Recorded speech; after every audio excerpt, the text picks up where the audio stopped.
One thing about Toto, you know, from the very beginning, is that it's a band of virtuoso musicians. You get on the stage with Steve Lukather, David Page, you just got to bring your A game. This is not average talent, by no means. These guys are monsters. Toto is a musician's band. This is our version of Toto to keep the music alive. We're gonna play solo stuff too. We really try to draw a line in the sand from the past to what we're doing in the future, which is part of the reason we did the live stream.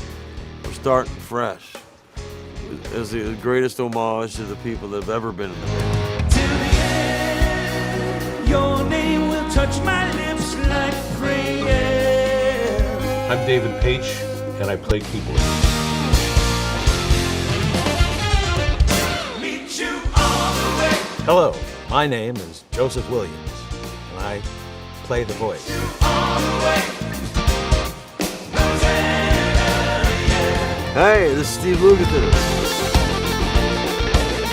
I mean, he's one of the greatest guitar players God ever made, as far as I'm concerned. I'm Dominic Xavier. I play keys and piano.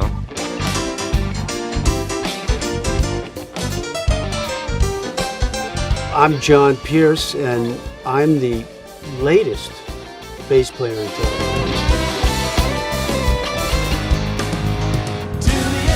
My name is Robert Spud C, right? And I play drums. Spud is a force of nature. There ain't no second chance. I'm Steve Majora, and I play keyboards and sing background. Hi, I'm Warren Ham, and I'm the sax player, flute, and percussionist. I also play harmonica and sing as well. We've decided to really give it one last. Let's put the band together one last time. You know what I mean? One more time. Yeah, I got a call from Luke. And I was like, oh shit. We chose the new band based upon recommendation. It seemed like a puzzle. It fit, everything fit. And an opportunity like Toto is equivalent, you know, to an opportunity like Prince for most musicians. And so I had a beautiful time. It's a tighter, more coherent unit than perhaps the last one in terms of just the sound and the members. We're going out leaner, a little tighter. You know that kind. It's a different vibe, man. It's, you know, this band has morphed so many times. In this band, these guys are really good musicians, the whole band. I mean, I've never been in a band with this much talent. One transitional piece in this whole thing that really made me happy is that I got to uphold this bar of musicianship, you know, by going from Prince to Toto. There's just this level of musicianship that you're expected of and that you have to bring every performance, every recording. Very fortunate that I've been able to play with the very best musicians and producers and engineers on the planet, so I've learned a lot. And I've been privy to, you know, because people want to play with us, because it's a legacy band or whatever the band is, and we have always had a reputation of having great musicians, whether you like the music or not, you know. We were so into it, it was really inspiring for me and Joe to be inspired by guys that were like, this is fun for them to play this stuff because it's the first time they played it. They haven't been playing it for their 45 years or whatever. First of all my guitar player friends think Luke is God. You know, he's a guitar god. Anytime you look up any of your favorite songs, he's probably playing on it. He's been a fixture in my life as long as I can recall. Luke came up to me and we were taking a break, and he was like, came up and put his arm around me. He was like, hey man, you can relax now, you got the gig. It didn't really hit me until once we got here and started rehearsing. And I was like, wow, it's kind of a dream. There's many levels that my role has evolved to here, which is being the MD for the band now, which doesn't really need an MD, but I'm there because I know the music inside and out, and I can, again, fine-tune it, and our music is about the details. You know, from the first day of rehearsal, I came in just on it, and I tried my hardest to earn their respect in that regard. And I think that it worked. and to the way to where they gave me liberties, you know, during the show. Walking in, meeting everybody for the first time, meeting Sput, meeting X, meeting Warren, meeting John. Luke and Joe came in and we just kind of started. And it was just, okay, cool, this tune, you know, Sput, kick it off, and just right into it. And that was such an incredible feeling.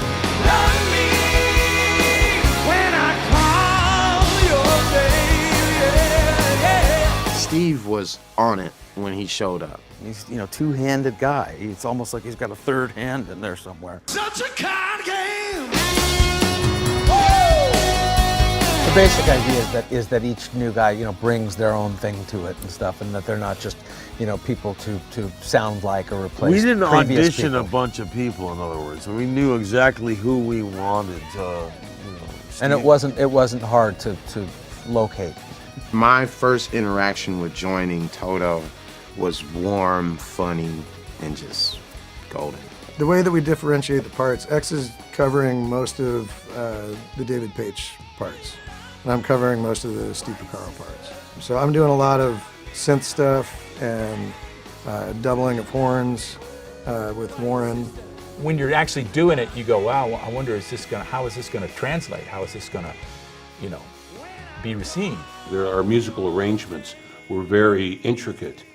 And so this new band, it takes very much pride in devoting itself to details, which bring out the passion to me in the music.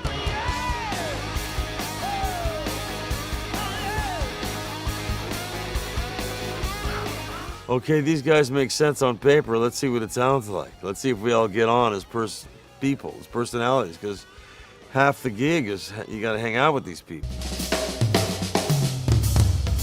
I would say the things about the new band that has in common with the original band is that how quickly the music came together. They're all really, really good.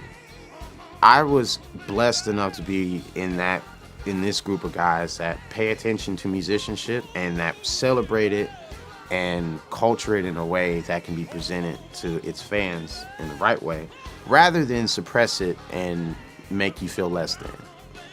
You know, when I walked in a couple days after they'd started rehearsing, and they had the whole set down, unbelievably, you know.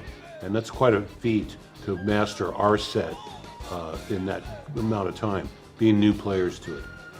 If you like the records, you're gonna love the live versions of these songs. Everybody who's been in the band at one point or another has all been legendary, wonderful, soulful people that we adore and have been part of our family, so thank you to everybody.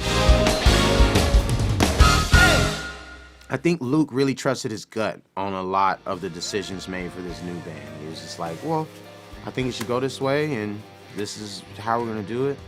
And so it's turning out to work out really fine. When you start out playing with Jeff Porcaro as the drummer, you know, Mike Porcaro on bass or whatever, you know, you play with these level of musicians, you got to get people at least close.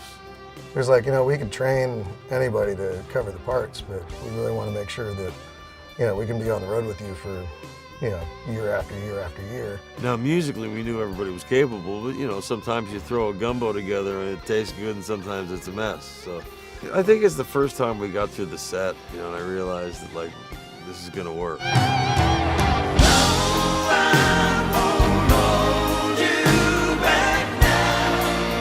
It boggles the mind to think that we'd still be going now and there would be permutations of the band and people would still be playing our music at this time. I've been made the MD, which is called the musical director. At this point, I mean, it's still his band, you know, but, you know, he's handed me the wheel because he can't physically drive. It was like having the perfect musical director, you know, MD. He was the perfect guy to do this job. Dave is Toto, you know, and just having him there just made it feel like real Toto. As a keyboardist, you know, there's very few people in the world that know how to correctly place keyboards in rock music. David Page and Steve Porcaro are those people that know how to do that. It's just fine-tuning little things here. When you hear a balance, when you hear a vocal part that maybe needs to switch persons, this person needs to sing higher, or this person needs to sing lower, or a keyboard nuance here, inversion is wrong. So I would say, hey, instead of playing out your left hand there, play your left hand up here and double that in octaves up here. Just small, minute suggestions, because I already had it pretty much together. But that's where I can step back again and listen from a different perspective and fine tune it, you know, which is a music director's dream come true, is to have a band that's so together, you just get to do the fine tuning of it, which isn't much, you know. Luke hears it, he just knows that ain't right. But David actually can tell you exactly what you're doing wrong or why it needs to change or whatever. And so it was kind of cool to hear David walk over to me and tell me like the reason why Jeff was playing some of these drum parts that I was thinking were fills, but they were actually drum parts. He's still very much part of the decision-making process, and you know, he'd come down and fix people's vocal parts or fix a voicing on the keyboards and offer suggestions for pacing. You know, he knows me so well, and he can be that trusted ear that I know he has. He's so brilliant. He's still brilliant, you know. It's really cool because it allows you to look through a different lens or listen through a different lens, as it may be. Sometimes he would offer me criticism, but he also has a great balance. He also knew when to look at me and be like, that was good. That's not quite what I did, but I like that. Even when he's not there, you know, I felt his presence. Like I felt, you know, and I probably will now. I'll never forget the lessons he was teaching me.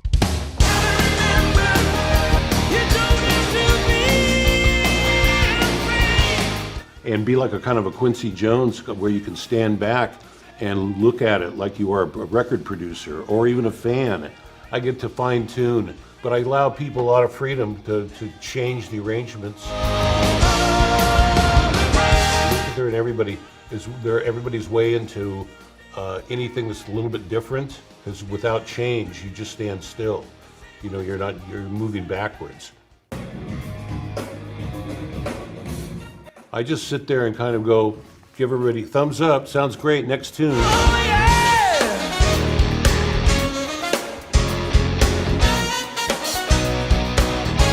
My job is one of the most fun jobs to have, because what I get to do when I'm actually not singing a line is I get to watch, you know, and up close. And these guys are incredible. I mean, every single one of them, you know, to just watch their hands and see what they do. It's amazing. So I think that one of the reasons the fans love Toto is that.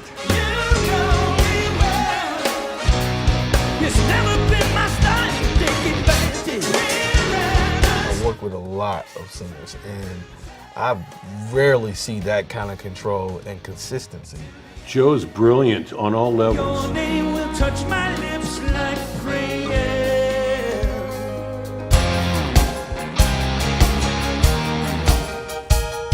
Hold the Line I love because that was one of the first songs I wrote when I moved away from home and got an apartment. And I got a little upright piano. And the first thing that I started playing was the riff, you know. Playing that riff, and I must have played it for 3 days. Hold the line. Love isn't always on time. I really enjoy playing Hold the Line. Like there's just this amazing spirit behind the song. Luke looked over at me in one of the songs, I can't remember, I think it was Hold the Line. He was like, yeah. The band has given me an opportunity to write songs with you know, some of the greatest songwriters on the planet.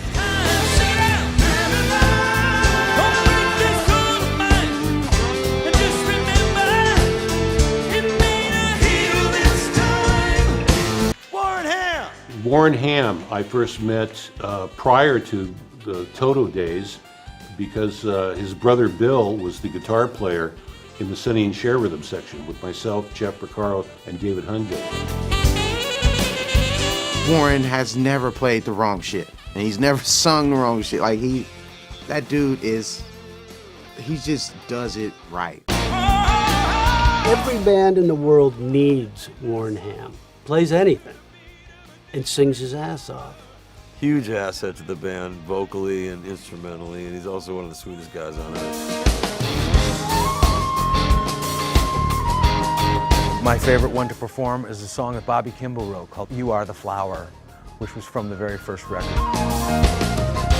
Never lose a minute, in it there in love. That was my favorite one to play. When time always pulls you through. One of my very favorite Toto songs, one of my very favorite vocal performances. Morning dew, from the rose you planted in your Bobby Kimball was one of my very favorite singers when I was young, you know, when the band came out.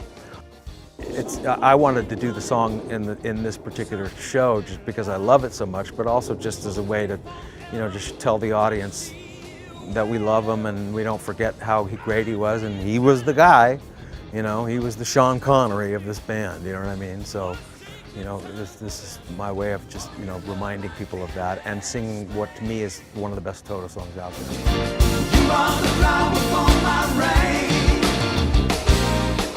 A lot of older players who are accomplished, they don't reach that point anymore in their playing where they're on stage and it just takes them away. Like, it's just about the gig. But Luke is a rare musician in that it literally takes him away. Till the end, we'll be the ones who hold the key to a lock that's open. Oh, yeah! Till the End is a great song that feels good to just play. It's hard and it's tough and it's edgy. I think Rosanna best represents where the band was at that time in history, and I think it has a little bit of everything. Not quite a year since she went away. Rosanna. A lot of it was motivated by my first girlfriend that I had in high school. And one day, Steve Lukather came walking in the house because he was staying at my place at the time. And he brought a girl through and introduced her, and her name was Rosanna. And it was Rosanna Arquette.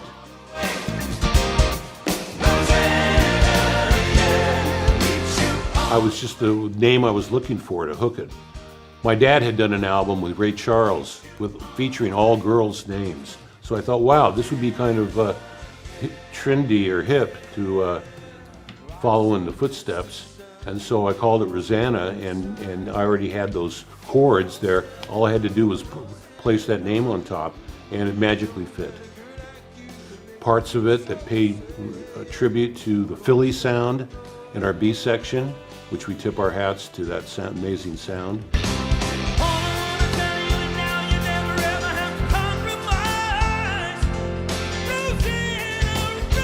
It has great vocals, great performances, and an outro that's like second line gumbo playing that we did for the cats and the kittens out there.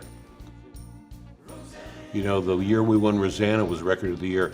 The first guy to stand up was Elton John, gave us a standing applause. And who's been my mentor ever since high school? Elton John, and that was incredible, you know, for us. One of my favorite memories from both the rehearsal and the live stream is just singing with the dudes, man. Such a card game. I really love playing White Sister. That one's really fun. My favorite song to perform would probably be White Sister.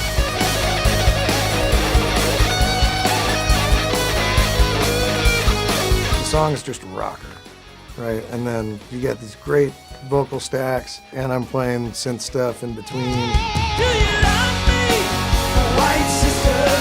Do you love me when I play your game? Do you love me, White Sister? Do you love me when I call your name? He's my favorite guitar player. No, and he knows it too. And all you have to do is watch us on stage and watch what I'm doing when I'm not singing and he's playing.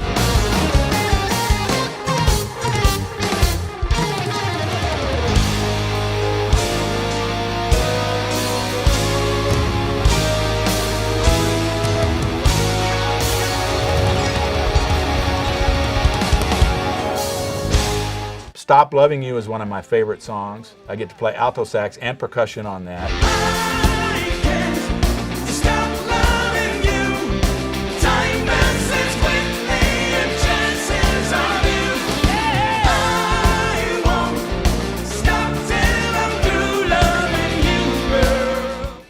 I'm feeling more comfortable in my skin than ever, you know, as far as music goes, and just looking back on the whole, how very blessed we were as a band to have made it this far, and how we keep growing as musicians, and the fact that we're all still friends.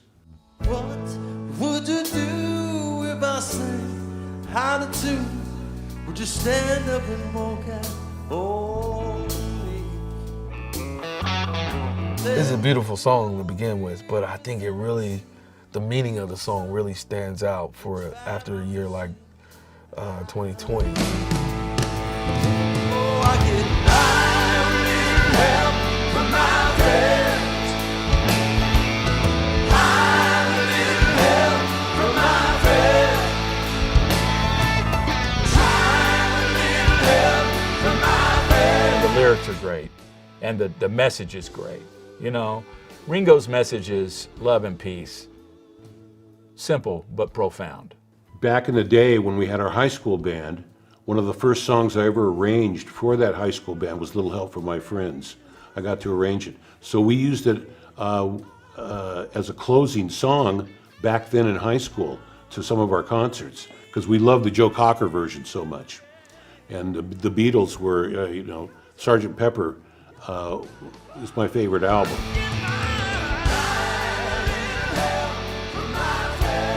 You can't get through life the way that I think most people will want to get through life without friends. That song, man, is just, I think it's hitting home a lot more now than ever, you know. And I feel lucky to live in a world that, you know, we do have FaceTime and Messenger and video chatting and all that kind of stuff, so you can connect, even though it's not, you know, as good as being in the room with people. I mean, that's how we make it through everything, is with each other, man. Like, we're social creatures, you know. You can play all the music you want by yourself, but you get in a room with other dudes that play, or, you know, other people that play, and that's where the magic happens.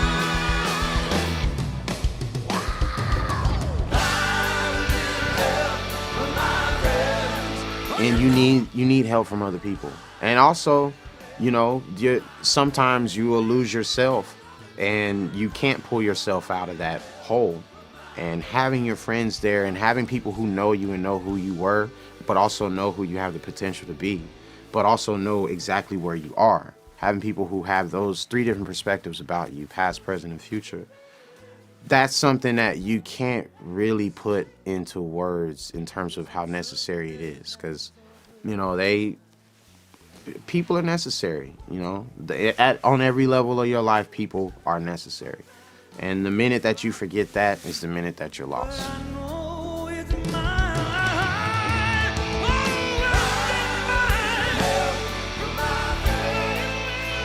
Well, Little Help My Friends is something we used to play the Joe Cocker version in high school and stuff like that, you know. The message of it, me working with Ringo, the times we live in, the fact that I was able to put together a band in 10 days, that we were able to do that and pull off this monstrosity, you know, an idea, which we had no idea how difficult it would be until we got into it and how expensive it would be. But it was worth every penny.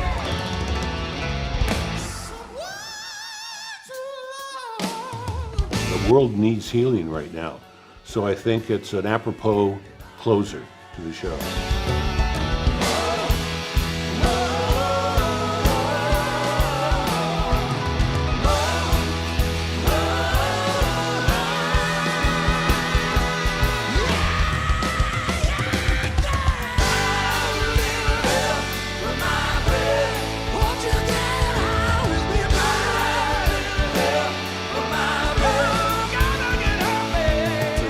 For me, who's been playing this stuff since I was a teenager, you know.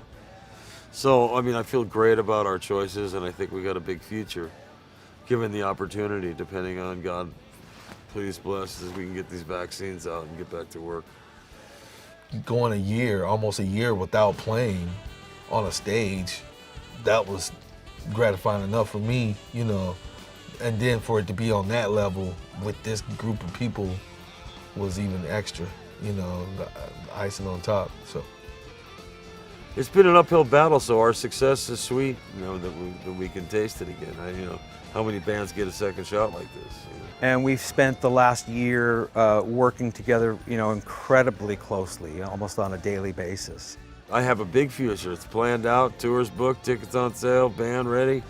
Just got to rehearse a little bit more, puff up the set, and brush the cobwebs off, and we're good to go. You know, our relationship, I think, is a strong one that's going to keep us working together and keep us going for quite some time. I have two choices. How much time do I have left on Earth? How do I want to live it, and who do I want to live it with? You know, God willing, you know, we'll be back and able to experience things as we knew them. having the opportunity to do what we did took me out of a rut, and then to be able to sing songs that you can register or relate to, that resonates with you or your spirit and your soul, and the time and everything that's going on, was definitely a help, a lifter.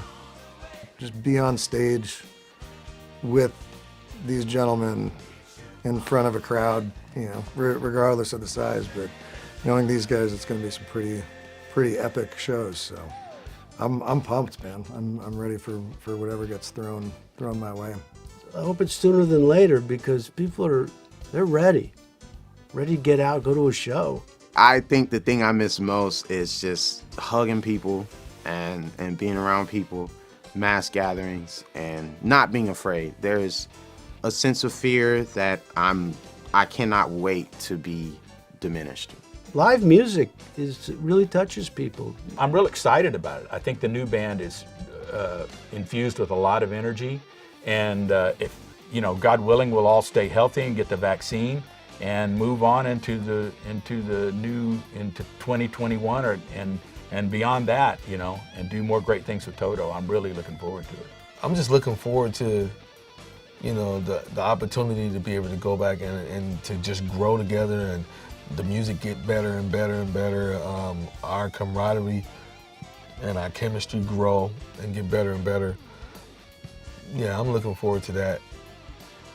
It just feels great to keep hearing our music and to know that people are out there still love us, and we're so in debt to our fans and friends and relatives for supporting us all these years, and it's just fantastic. People are not gonna never go see music again, you know, even if they have to wear hazmat suits. It looks very promising, the future, post-COVID. Knock on wood that this horrible pandemic finds an end. The band is all locked and loaded, ready to go. Luke and I we know the theme of our next few years. You know what I'm saying? So we're really kind of ready to go. And God bless everybody. Are we done? We are done.